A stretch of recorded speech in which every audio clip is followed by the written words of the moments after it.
গাইবান্ধার ৭ উপজেলায় এবার কচুর মুখীর বাম্পার ফলন হয়েছে।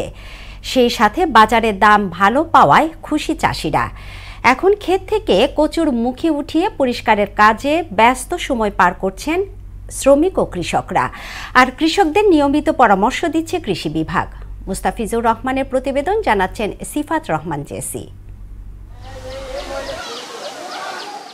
এইবার গাইবান্ধায় কচুরমুখীর বাম্পার ফলন হয়েছে। কম খরচে চাষ করা যায় বলে জেলায় দিন দিন বাড়ছে কচুরমুখীর আবাদ। জেলার ৭ উপজেলায় মুখী কচু ও পুরি কচু তুলে পরিষ্কারের কাজে এখন ব্যস্ত সময় পার করছেন কৃষকদের সাথে সাথে নারী ও পুরুষ শ্রমিকরাও।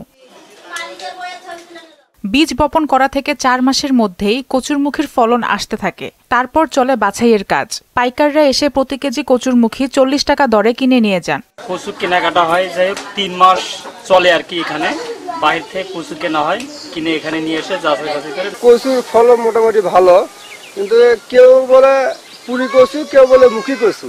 ধানের চেয়ে ডাবল লাভ হয়। এই জমিতে ১০ মণ ধান পাবো, সেই জমিতে আমি ২ টাকা পাবো ৪০ থেকে ৪৫,০০০।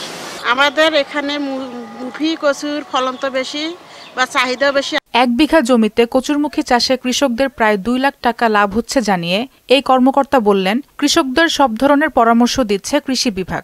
১ বিঘা মুখী কচু প্রায় ২ থেকে ২.৫ লক্ষ টাকা বিক্রি হচ্ছে, অর্থাৎ ১ বিঘা থেকেই তাদের প্রায় ১.৫ থেকে ২ লক্ষ টাকা লাভ হচ্ছে। এতে করে কৃষকরা অত্যন্ত আনন্দিত এবং কৃষকরা খুবই লাভজনক অবস্থায় রয়েছে।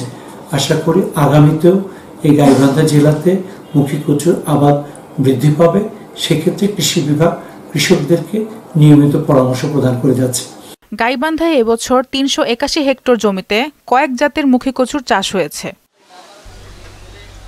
সিফাত রহমান জেসি, মোহনা সংবাদ।